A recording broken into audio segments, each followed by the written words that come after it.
Yeah, we're going to watch this one from Gaga called Schrodinger's Chat, Quantum Economy, 2013 to 2022. This is all the stuff that we know about quanta and the quantum economy. And yeah, we'll have to see what good old Tony Z. I think this is very, very relevant. I posted a funny tweet I think was funny yesterday where I found a picture of Tony Z walking into the LA office. And, you know, it's not a new picture or anything, but it was him walking into the LA office. And I was like, oh, just Tony Z walking in to make his bi-yearly, every other year PowerPoint presentation for SitCon. Can't wait, you know, because it's just that's what it feels like now. And this video is going to highlight that. So let's watch that. Here we go.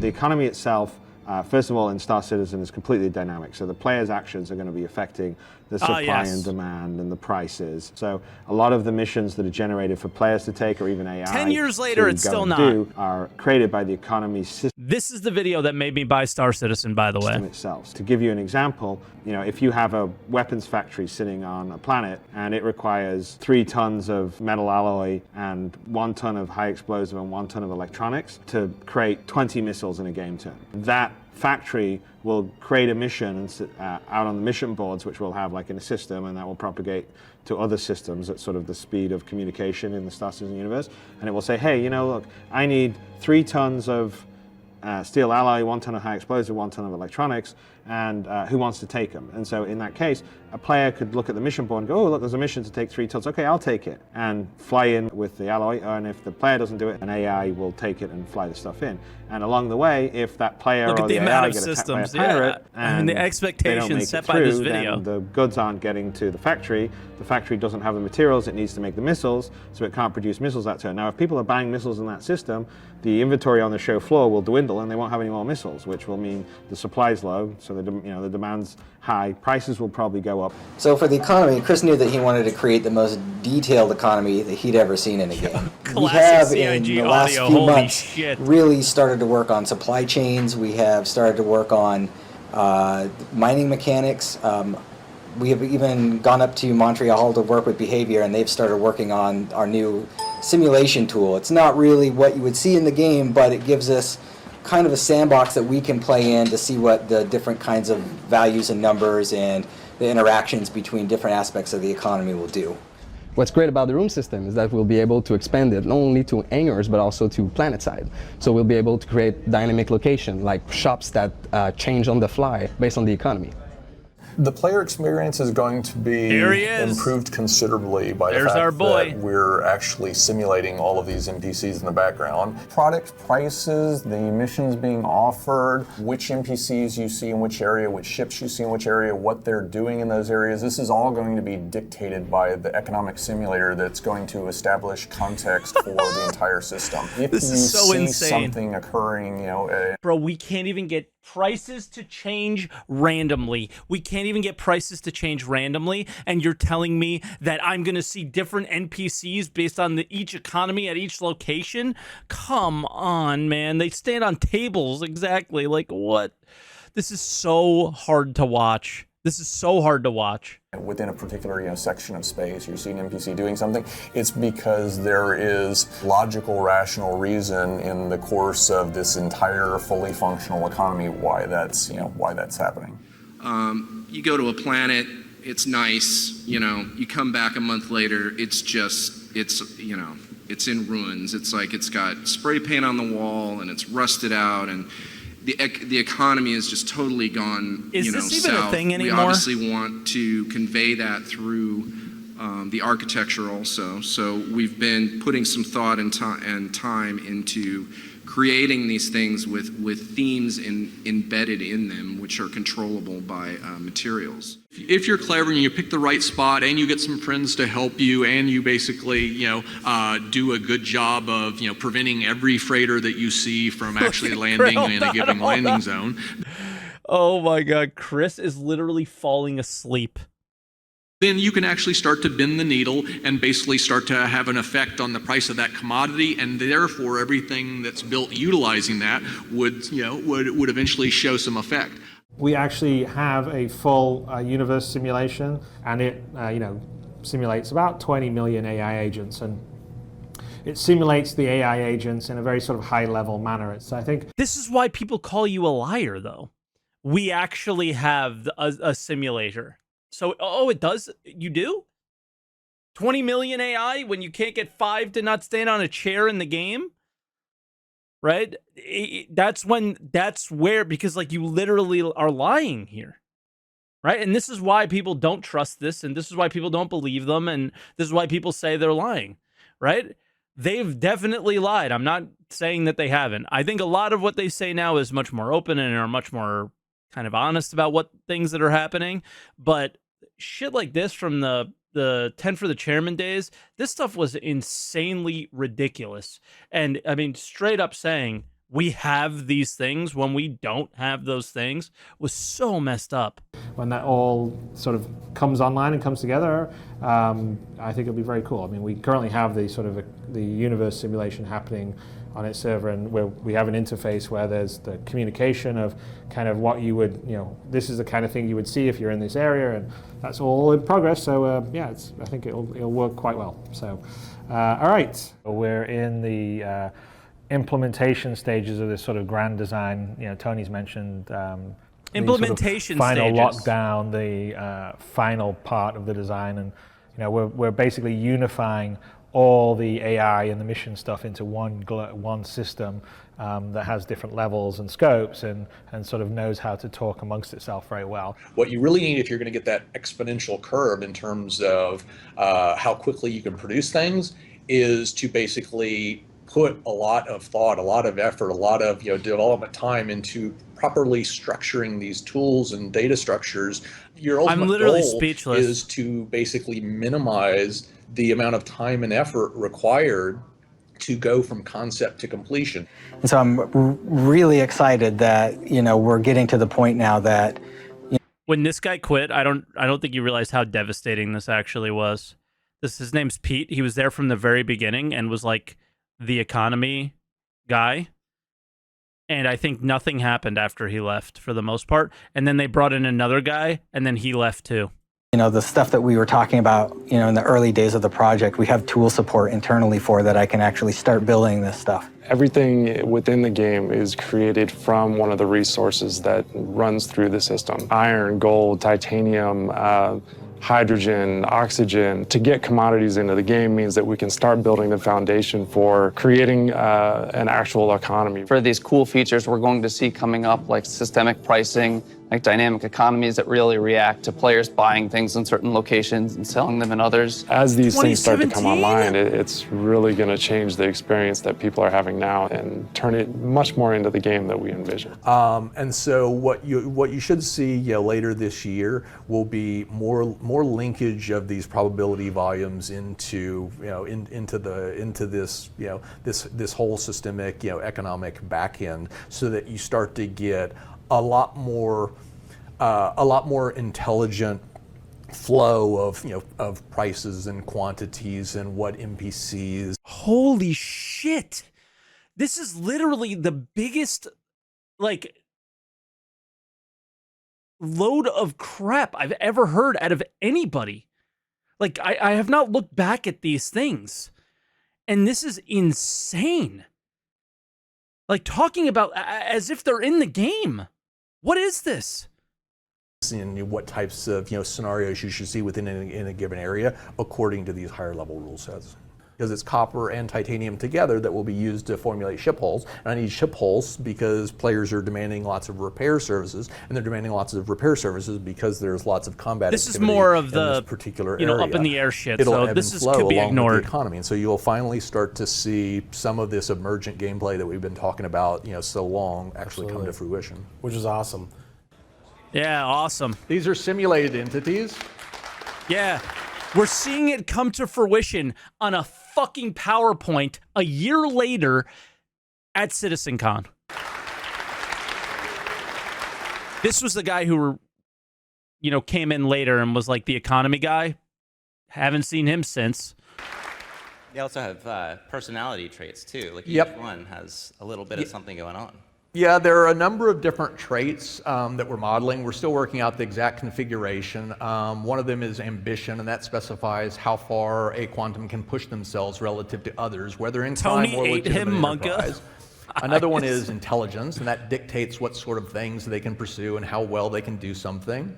Happiness is a measure of whether a quantum, the singular form of quanta, is miserable or content, and unhappy quanta want to change their situation, move to a new location, change occupations, and that sort of thing. And let's check out their workers. You notice that their workers are falling off a cliff. What is happening? Well, we just opened up a new power plant factory, and they're getting offered better wages from another place. And so, great job. Quantum changes this in dramatic fashion. It gives us a place where we can efficiently simulate NPC behavior and then feeds that behavior to the game server so that players can experience it. Further, it allows player actions to be fed back into the simulation so that there's no meaningful difference between the real and simulated worlds. I think this is why we do not have this. Okay? And you know, I'm gonna do a little CIG apologizing here. The real issue I have is we are not getting any communication on why this stuff hasn't come, right? But do you see how the dedicated game servers are communicating and all that? We don't server meshing. You know, we watched a lot about that the other day, and I think that's really in the way maybe for something like this. Is how much of the system would you have to redo in a server meshed environment versus what we have now? Maybe it makes sense to not do it right now. But why am I the one guessing? Why am I the one communicating? Maybe if that's the reason why. Because they communicate like horribly, right? That might be the reason why we don't have these things, but you shouldn't talk about them until you have server meshing. But they have to talk about something to keep you engaged with their stupid project that is currently not doing enough, right? And from this point to where we are now was a 4-year period of a lot of shit. And I think where we are now, I'm much happier. And I don't think the project is as stupid. But at this time, it was, right? So it's, you know, I'm finally starting to see the writing on the wall of some of these things coming to fruition, and it feels good. But man, all right. So what a horrible couple of years. We're gonna do some pirates. Check this out. This is where they're operating out of, you guys. Right. Oh yeah, look at that. Look at that Drake Kraken, guys. I've covered a few of the large areas that quantum will impact, but the effects will be felt far wider. For a sec. How many NPCs you see at a landing zone, for example, and what they're doing can now change over time. Manufacturing towns might boom and bust depending upon how much commerce is passing through them at any given moment. NPCs can grow and evolve separately from their interactions with players into powerful bosses potentially, and you'll be able to witness their growth in lots of different ways.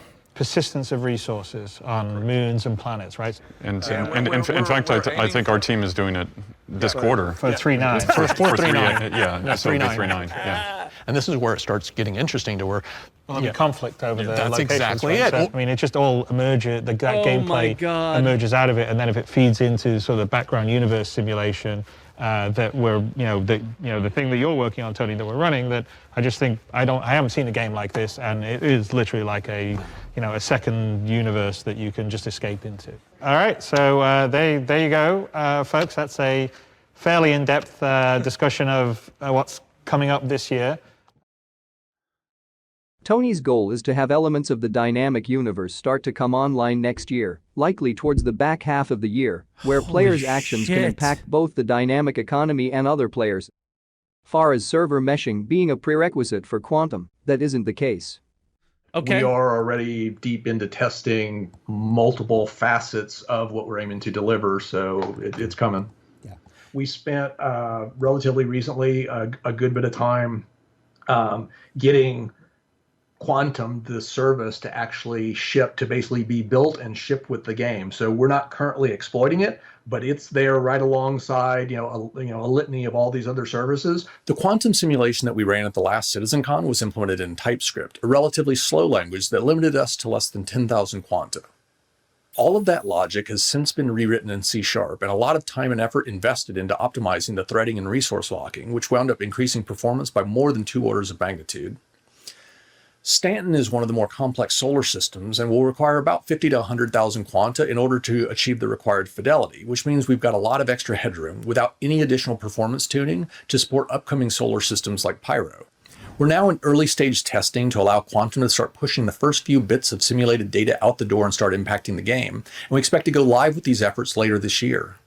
Player actions are fed back into Quantum. The crazy thing is they did. They did. I mean, I think it was 2022, but they did. And they never really impacted anything. Like, to this day, apparently, the quantum system is determining the price of repair and fuel prices. They say that's what's happening. Are they? We've seen repair change in this patch.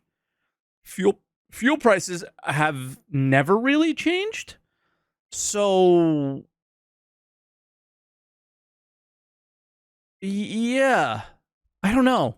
Such that if a lot of beacons are accepted and the NPC is successfully defended in the game, the security risk as perceived by the pirates in Quantum will increase, thus affecting their sense of whether the risk justifies the reward.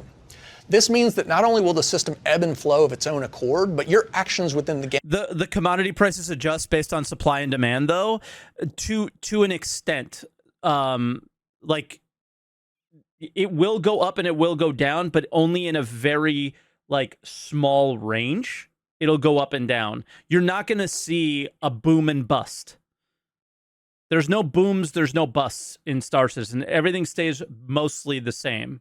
So while, yes, things change, that is not a quantum system. It's very similar to the system that works for if you buy and sell weapons. I don't know if you've ever seen that. If there are no weapons for sale, like if they don't have any in their inventory, then they'll buy the weapons for 90% of the cost back. But once they are full, they'll buy them for a maximum of 50% back or whatever, right?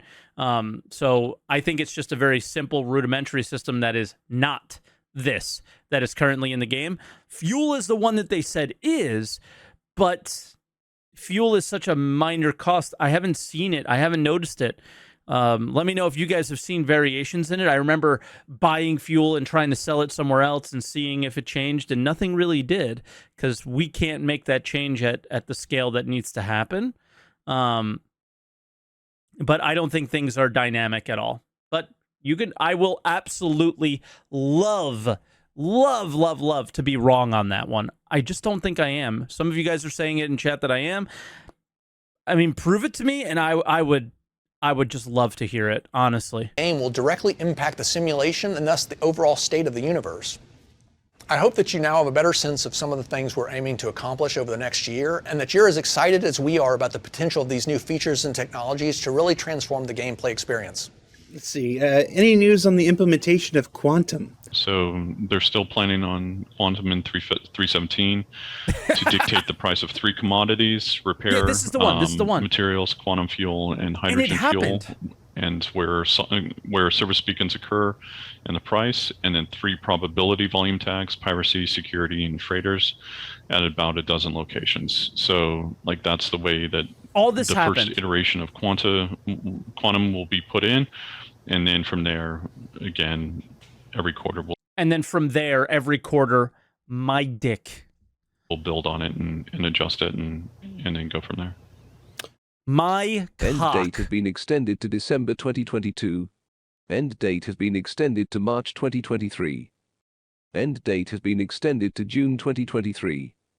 End date has been extended to September 2023. I mean, obviously, this is what he's sharing here is nothing. That was it, though. And I think we saw something in the monthly report. I don't know why when did he put this video out?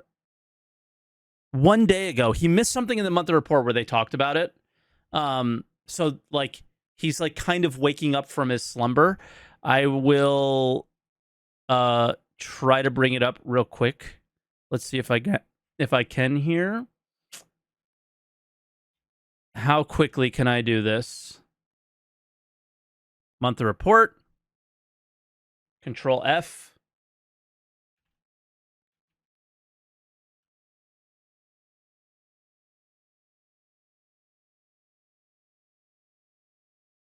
Here we go. So I'll move my camera. The team also continue working on the Quantum/Odin tool, including making progress on the data-driven economy, Quanta State, Quanta Life, and Battle Matrix and Battle System. So there's something happening. And I have a funny feeling that we're going to be seeing a CitizenCon demo, very similar to the ones that were showed in this video